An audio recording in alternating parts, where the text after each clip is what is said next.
Welcome back to the channel. And as always, if you are copy trading, you're an absolute moron and you deserve to lose all your money. And with that out of the way, we're going to talk about today's stock, which is an organization called App Loving, ticker APP. This idea is a long market cap, more than 22 billion, and down today after Tesla has reported earnings. If you see though, there's a bit of an upward trajectory here over the last few months. And the reason why I started looking at this company in the first place is because there are plenty of organizations out there in the market at the moment claiming that they are going to be direct beneficiaries of the new AI technologies. In reality, um, it will be proven over time that not all of them will. And of course, some of them will genuinely translate this new technology into earnings and revenue growth. And I think that this is one of them.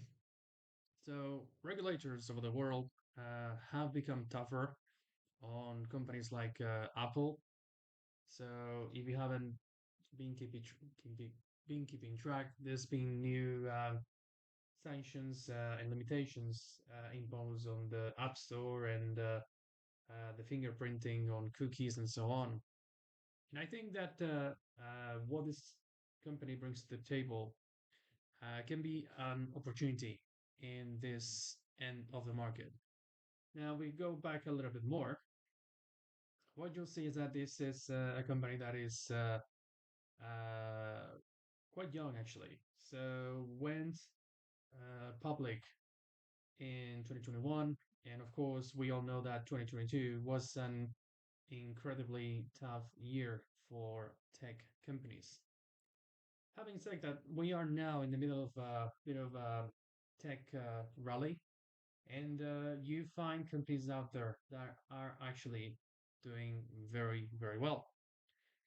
And this is one of them because if you see year to date, the performance has actually been very good. The stock was at around just under 40, and now it's almost at 70, and that's after a bit of a pullback, having reached the 80 level mark very briefly. So why is the reason for that? So the company has undergone a significant evolution in its business since they started. So they started off as an app growth and monetization platform to help app developers to grow their apps and mobile ecosystem. However, with the general slump in ad spending in 2022, the company evolved into a broad-based marketing technology platform. So they're driving monetization across digital channels. And so now the company operates under two main segments. One, the first one is the software platform business, and that drives over half of the company total revenue. It's around 60%. The other one, which is about 40, is the apps monetization business. That used to be the breadwinner, but now it's plateaued and now it's slowing. And so what we find now is that there's a faster rising growth on the platform segment with the mobile apps segment stalling. That's not necessarily a bad thing though, because when you look at the projections, they are looking at 24% revenue growth this year, which is quite significant. So, in terms of uh, how this change came about, they had a very tough Q1 2022 earnings call, and that's when they announced that the software platform business would be leveraging an ad tech, ad tech engine called Axon. So the company transitioned the Axon platform onto Google Cloud in 2022 and further upgraded the backend technology in 2023 with Google Cloud's AI capabilities evolving into Axon 2.0. Now, that translates into the company being able to generate more business and penetrate other areas of the market that were untapped before. But in terms of the competitive landscape, they compete with Google and Facebook in ad networking. But we'll see in a minute that from a valuation standpoint, they stand in a better place. So, in terms of the position of the company, their EBITDA has increased significantly. And I think their business model change translates into larger margins. So this is a bit of a revenue story as well as an EPS growth story.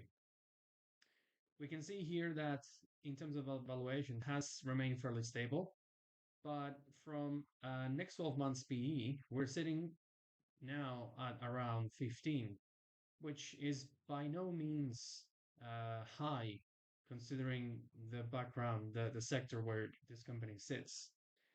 And we can see as well that it has reached certainly much higher levels in previous years. Having said that, the 2021-2022 period was very frothy, and I'm not saying necessarily that we're going to come back to these levels here, but we could have a slight uptick returning to the levels we have seen before earlier this year at around 17, coupled with that margin expansion. So we don't necessarily need a very ambitious or bullish expectations if those two move in tandem. So in terms of the company going forward, I think the company can sustain EPS and revenue growth trajectory that they are doing at the moment by entering new areas of the market. And that's without necessarily a positive GDP environment. So the reason for that is because what these guys do, they enter areas where the end consumer is already there. They just need to penetrate that, which they're already doing successfully. Now, in terms of the numbers, let's have a look at the financials. So you can see here, right, that the revenues are growing very impressively aside from 22 in a very healthy rate.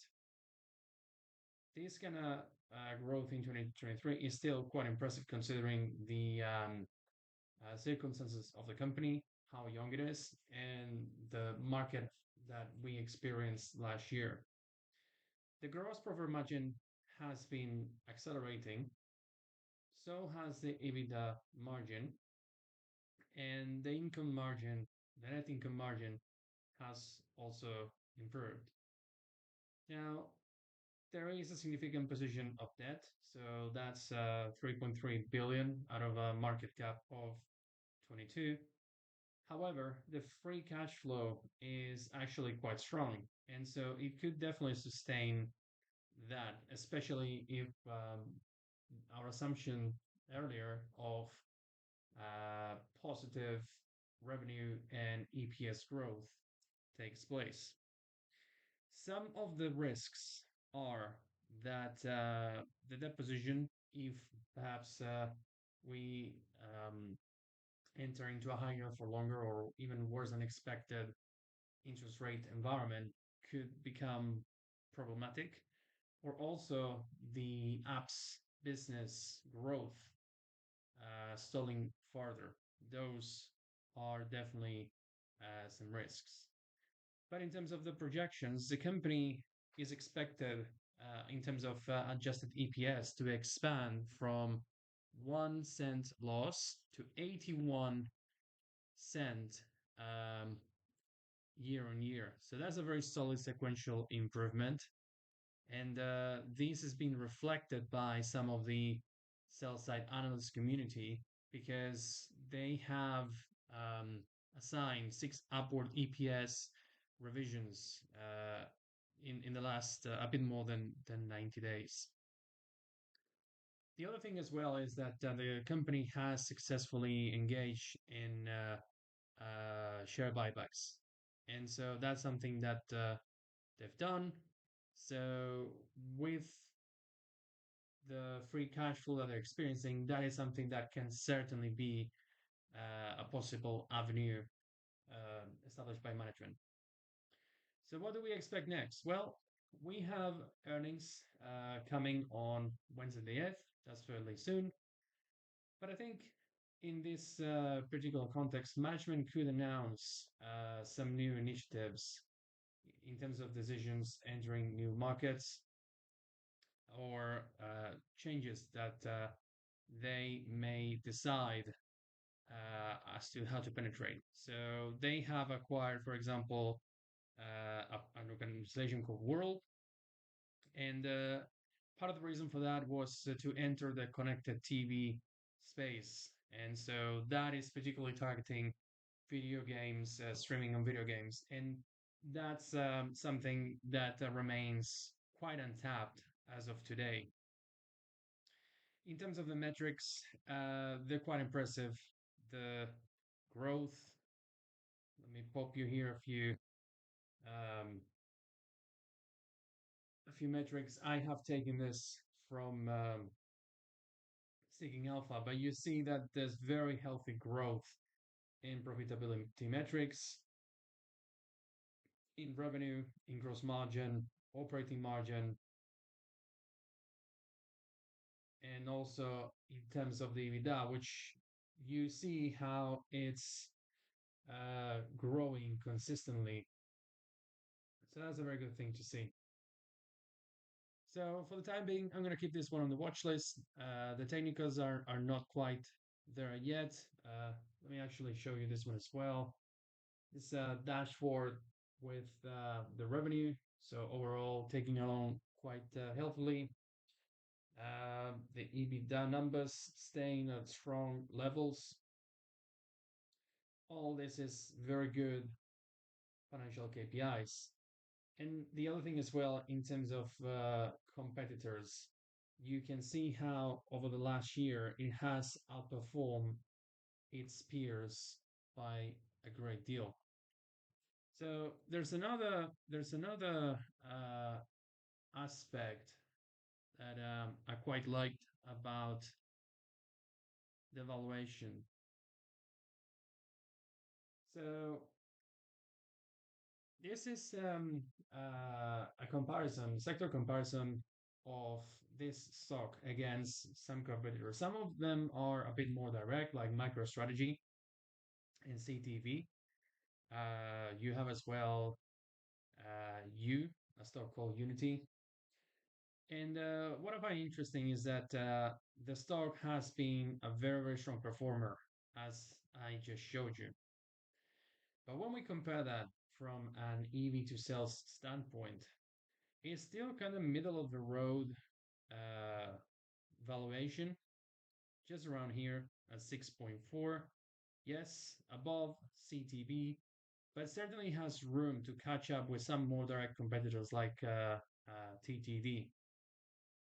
What I find reassuring as well is that despite the market cap of this organization is certainly far smaller than Google and Amazon, which with they compete with to some extent as well, but they're getting a higher valuation on that basis. And so to me, that shows that the market um, does value the potential of the company, but also shows to me that there's a bit of a gap between uh, this middle of the road valuation and potentially getting into this higher band, a bit closer to its competitors.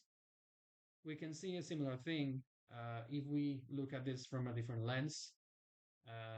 Next 12-month PE, right?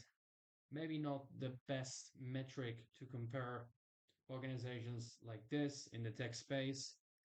But the interesting thing is that we get a similar picture. So we get APP trading slightly above Zoom and yet above other competitors like Unity, uh, HubSpot, Samsara, MicroStrategy. That's definitely a very different picture. Now, if we look back to that 2021-2022 period, I mentioned earlier that that's not the best example to because the sector was very, very well, the market as a whole was very frothy. But what's interesting to me is that when you look at that as a whole in a sector, the valuation of this company was actually higher up with some of their competitors.